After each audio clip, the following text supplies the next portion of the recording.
c'est maintenant l'heure de votre émission Politiquement Correct, mesdames et messieurs. Notre chauffeur du jour s'appelle Yaya Koumbassa. Vous le savez, tous les lundis, quand il est 21h, nous vous amenons dans une balade politique. Nous vous amenons dans les différents QG des différents partis politiques pour vous montrer tout ce que vous avez raté durant le week-end. Les discours, les ambiances politiques, mais surtout les interviews politiques. L'émission s'appelle Politiquement Correct et c'est diffusé uniquement sur Espace TV. Vous le savez également, ici, seulement 3 acteurs ont la légitimité de s'exprimer. C'est d'abord les hommes politiques, c'est ensuite nous les journalistes, mais c'est surtout vous qui nous regardez à travers vos petits écrans. C'est pour vous que nous faisons cette émission grâce au degré de confiance que vous nous accordez de vous informer, de vous instruire, mais surtout de tenter d'influencer le débat politique. Tout n'est pas politique, mais la politique s'intéresse à tout. Politiquement Correct, bienvenue à tous.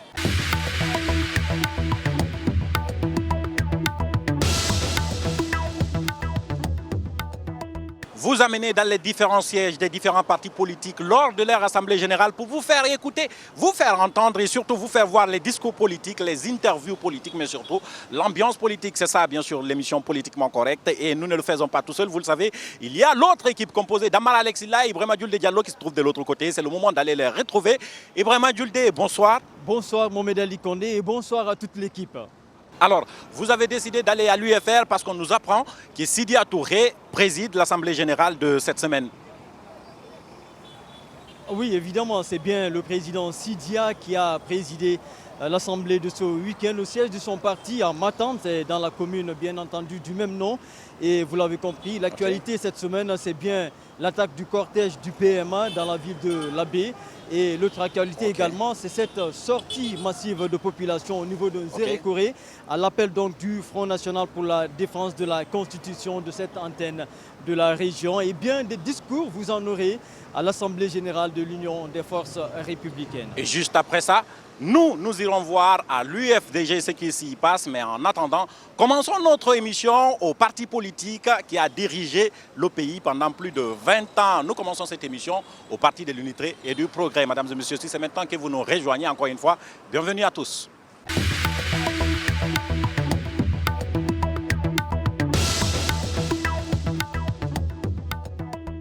PUP, Parti de l'Unité et du Progrès, ancien parti de feu général Lansana Conté qui a dirigé la Guinée pendant plus de 20 ans. En 2010, ce parti dirigé par Aboubacar Somparé est arrivé 8e à l'élection présidentielle avec un score de 0,95%. 0 député élu en 2013. Ce n'est qu'en 2018, sous la présidence d'Elhadj Fodé Bangoura, que le parti arrive à obtenir quand même un peu plus de conseillers. Et il est déterminé. Nous apprendons à participer aux prochaines législatives prévues au mois de février prochain. Parti de l'Unité et du Progrès, dirigé par Elhadj Fodé Bangoura, Assemblée générale hebdomadaire. Nous venons vous faire assister à cette cérémonie. Comme vous le savez, c'est de l'ambiance, des discours, mais surtout de l'interview politique. Politiquement Correct, encore une fois. Bienvenue à tous.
Qui parle de PUP retrouvera forcément des figures très connues. Nous sommes avec l'une de ces figures. Il s'agit bien sûr de l'ancien ministre, M. Jean-Paul Sarr. Bonjour. Bonjour. Aujourd'hui, vous êtes secrétaire permanent, c'est bien ça, je ne me trompe pas, du parti. Et vice-président. Vice-président du parti PUP. Il y a un regroupement ici aujourd'hui. Quel est l'objectif? L'objectif, c'est que chaque samedi, nous nous retrouvons pour échanger en parti politique. Cela est essentiel. On échange avec les militants et militantes et nous préparons dès maintenant les échéances à venir, les législatives et les présidentielles. Les législatives sont déjà annoncées pour le 16, pour le 16 février prochain, le 16 février 2020. Voilà, donc nous sommes dans ce élan et essayer de faire en sorte que tous les militants puissent aller vérifier leur liste, s'ils sont sur la liste, vérifier s'ils ont leur carte d'identité. Bref, tous les éléments concourant à cela. Vous savez, cela nécessite une sensibilisation parce que nous sommes en affaire avec des gens souvent qui n'ont pas illettrés, le dire.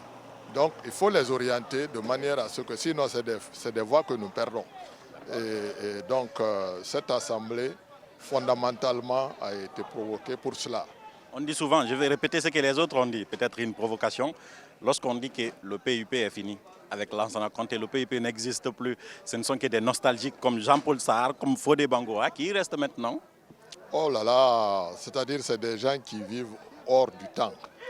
Parce que les communales qui viennent de se terminer, enfin pas terminées encore, parce qu'on n'a pas fini d'installer les gens, le PUP a engrangé quelque chose de 50 et quelques conseillers, 3 mairies, etc.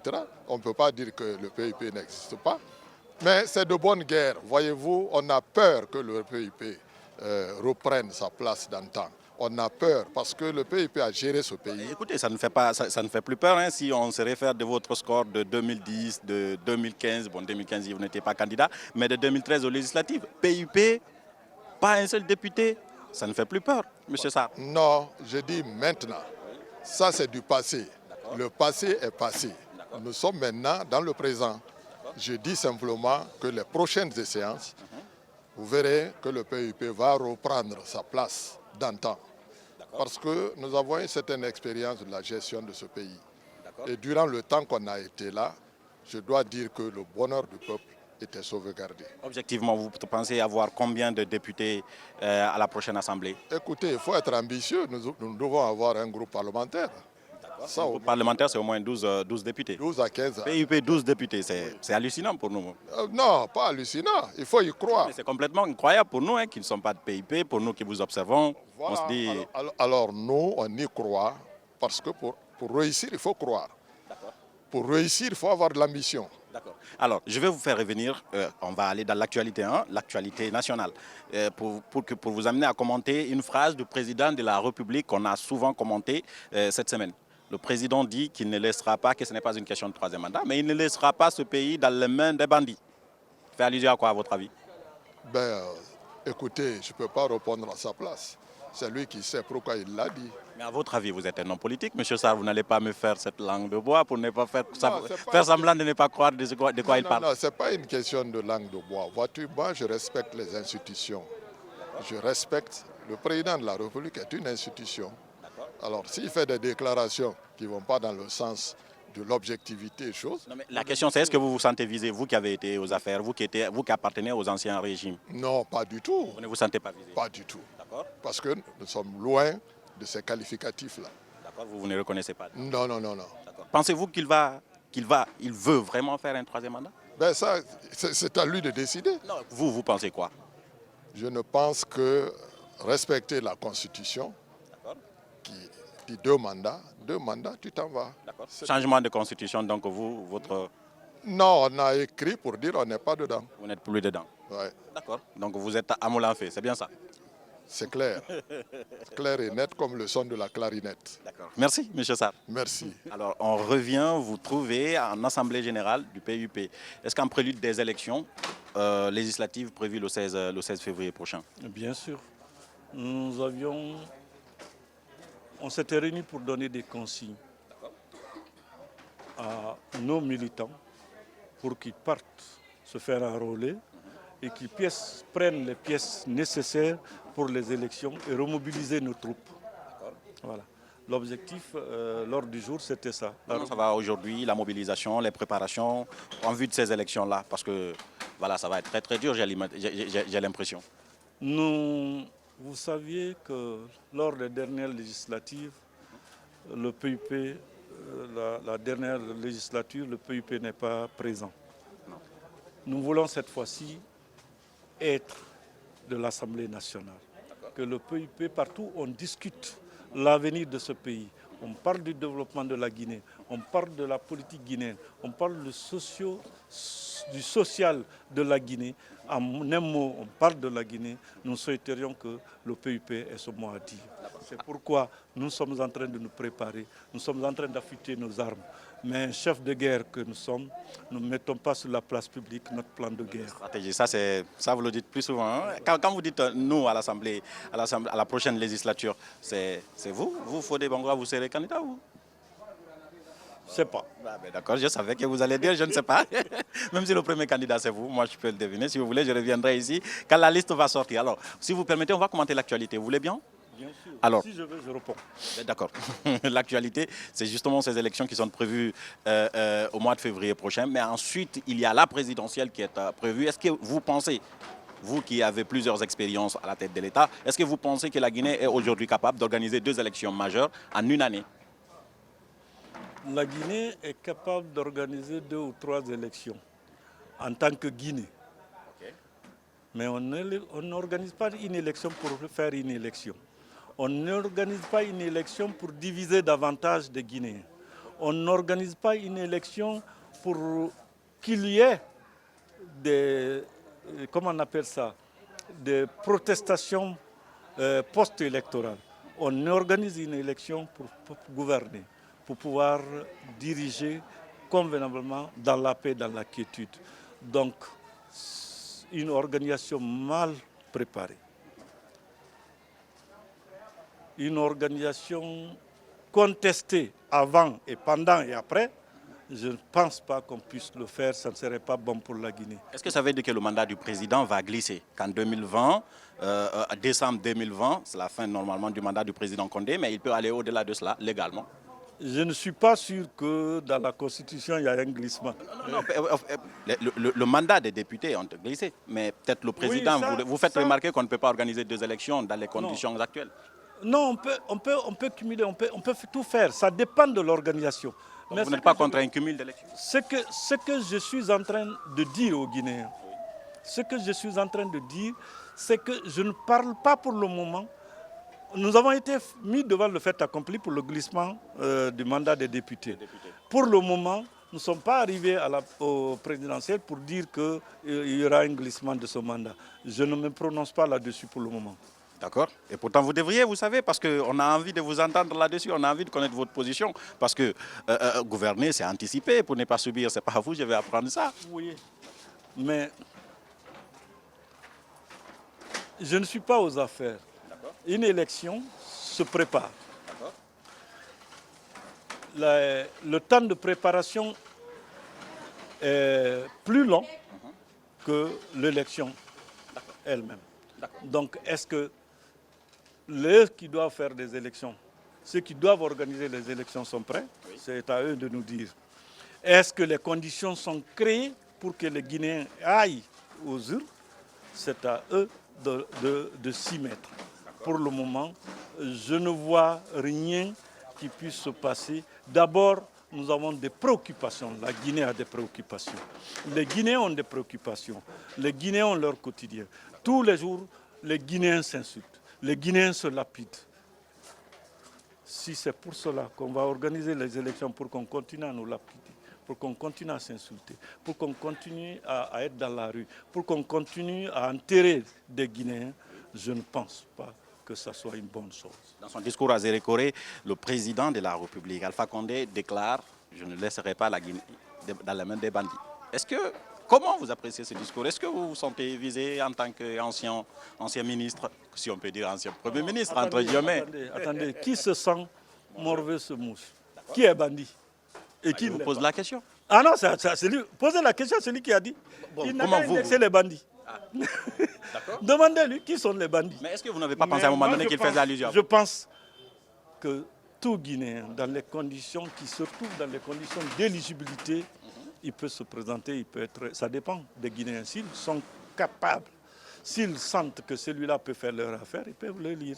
Ce n'est pas quelqu'un, c'est les Guinéens. Ce n'est pas un Guinéen, ce sont les Guinéens qui peuvent disqualifier quelqu'un ou qui peuvent voter pour quelqu'un et le lire. D'accord. Alors, l'une des choses, peut-être la dernière question, qu'on reproche au régime du professeur Alpha Condé, c'est d'avoir approché ceux qui étaient proches du président Conté, ceux qui sont ses ministres aujourd'hui, c'est lui qui est son premier ministre, ainsi de suite. On pense qu'il a recyclé les mêmes qui ont mal géré le pays, et c'est pourquoi aujourd'hui, lui-même, il est décrié. Vous étiez... Attendez, c'est la première fois que je vais me prononcer sur cela. Je suis déçu de Guinéens qui pensent comme ça. Ah bon? Oui, oui. J'ai dit, moi personnellement, une fois à Lansana Conté, j'ai dit, Monsieur le Président, vous n'êtes pas en train d'utiliser des Guinéens que vous avez formés. Vous êtes en train d'utiliser les Guinéens qui ont été formés par Sékou Touré. Ceux qui étaient au lycée, au collège, etc., le jour de votre, ou à l'école primaire, le jour de votre prise de pouvoir, qui vont être formés pendant les 24 ans, d'autres les utiliseront, mais pas vous. Écoutez. Donc c'est ce qui arrive aujourd'hui. Écoutez, Galema, feu Galema qui vient de mourir, était un ministre de Sékou Touré, non? Oui. Il a été un ministre de Lansana Conté, non? Ce sont des Guinéens. Tous ceux qui ont travaillé avec Lansana Conté, je ne peux pas dire que tous sont bons.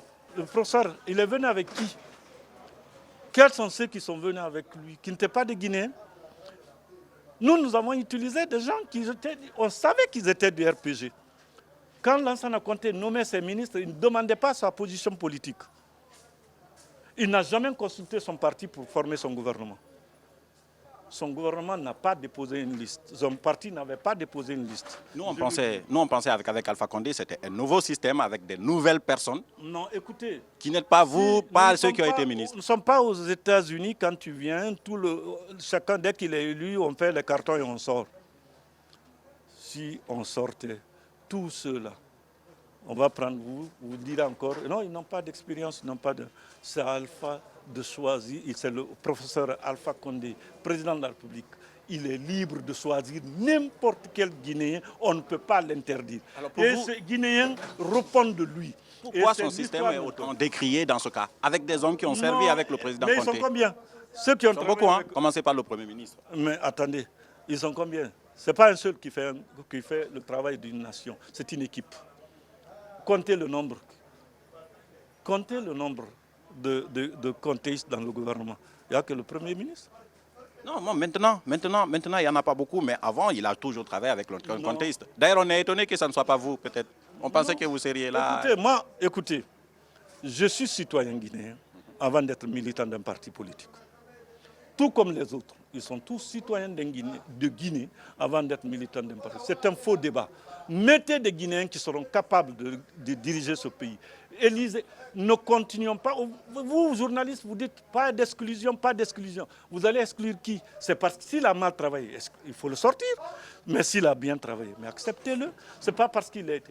Il n'y a aucun système parfait dans le monde. Donc, si je résume bien, si le régime d'Alpha Condé est mauvais, ce n'est pas parce qu'il y a des contéistes dedans. Non, ce n'est pas parce qu'il y a des contéistes. Vous dites ça parce qu'aujourd'hui, vous portez l'héritage de Lansana Conté? Oui, c'est pas parce que... Non, je le dis et j'assume. L'héritage de Conté, je le porte et je le porterai. D'accord. Je le dis, je l'assume. Et je suis... Moi, je ne parle pas de... C'est une équipe. Je vous dis souvent, vous pouvez être un meilleur joueur. Vous marquez des buts. Vrai ou faux? Vous marquez des buts. Vous marquez 2 buts. Mais vous êtes battu 2-3. Hein? L'autre équipe marque 3. Mais écoutez, on ne vous dira pas que vous, les autres sont battus, mais vous qui avez marqué 2 buts, vous n'êtes pas battus. C'est toute l'équipe qui est battue. C'est une équipe qui gagne.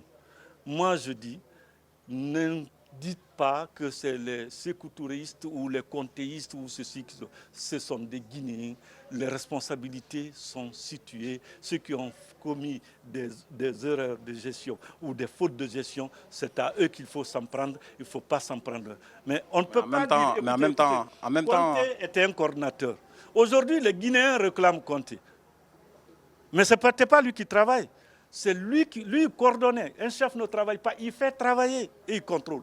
Mais en même temps, quand on voit Kiridi, quand on voit le Premier ministre Kassouri, quand on voit Borama Kondé, quand on voit certains qui ont géré des élections ici, en votre avantage, on a envie de voir des nouvelles têtes, Monsieur le Président. Écoutez, qui vous a dit que c'était à notre avantage? Ben, Mais alors là, vous avez non, pas procès d'intention, on l'a remarqué, vous avez gagné ces élections, c'est pourquoi j'ai dit à votre avantage. Oui, ils ne l'ont pas fait à notre avantage. Les citoyens ont voté pour nous et à notre avantage. D'accord. Je vous dis, je ne veux pas rentrer dans ces détails. Un jour, j'écrirai aux Guinéens et je leur dirai ce qu'il y a de chose. Mais pour le moment, je ne veux pas être de ceux-là qui prônent ou qui souhaitent le chaos à ce pays. Arrêtons de nous exclure. Rassemblons-nous. On parle de l'unité. Notre hymne national est truffé de mots unité. Nous refusons d'être unis pour des raisons personnelles. Je suis contre ceux qui divisent ce peuple. Je suis contre ceux qui sont là pour exclure certains. Pour quelles raisons? C'est les individus qui doivent s'exclure. S'il a mal fait, qu'il réponde. S'il a bien fait, reconnaissons-le qu'il a bien fait, qu'il soit d'anciennes équipes ou qu'il soit de nouvelles équipes ou que je ne sais quoi. Ce sont des Guinéens, ils ont été citoyens avant d'être militants. En tout cas, moi je vous souhaite une très bonne chance aux prochaines élections, Monsieur le Président. Je vous remercie. Je souhaite qu'on se revoie un jour là où il y a lieu encore de discuter d'autres choses. On reviendra. Tout le temps, vous interrogez, vous savez, vous êtes bon à interroger parce que vous savez beaucoup de choses, même si vous dites peu de choses. Oui. Mais vous êtes précis dans ce que vous êtes en train de faire. Je l'ai dit quelque part, je dis, quand devant assez d'idiotie, je préfère garder le silence. Et c'est ce qui pousse. Lors de l'Ebola, nous avons été les anciens ministres. J'ai toute la liste des ministres guinéens de 58 à 2010. Nous, et par poste, moi qui vous parle. Mais quand nous avions été remettre les kits ici, à côté de la maison, à la maison de la presse ici, un journaliste est venu, il voulait me poser la question. Je dis, si je parle, la Guinée va brûler. Et j'ai ajouté, j'ai dit, je ne serai pas de ceux-là qui vont occasionner le chaos dans ce pays. Il n'a pas ajouté ça, mais à la une du journal, il faut dire que s'il va parler, la Guinée va brûler. Le journal a été acheté comme du marché. Ce n'est pas parce que je veux brûler, mais je ne veux pas raconter des choses qui diviseront des Guinéens. Franchement, je souhaite que les Guinéens soient unis. Et Martin Luther King disait que si nous refusons de vivre en frères, nous allons tous mourir comme des idiots. Et je ne veux pas mourir comme un idiot. Merci. Merci, Président. À moi de vous remercier. Comme on le dit, le pouvoir politique use l'homme, mesdames et messieurs. Vous avez remarqué, c'est la fin donc de l'Assemblée générale du côté du parti qui a géré la Guinée pendant 26 ans, le PUP, Parti de l'Unité et du Progrès, anciennement dirigé par Feu Général Lansana Conté et aujourd'hui dirigé par Elhadj Fodé Bangoura. Ce que nous allons faire, c'est de nous retrouver juste derrière cette transition.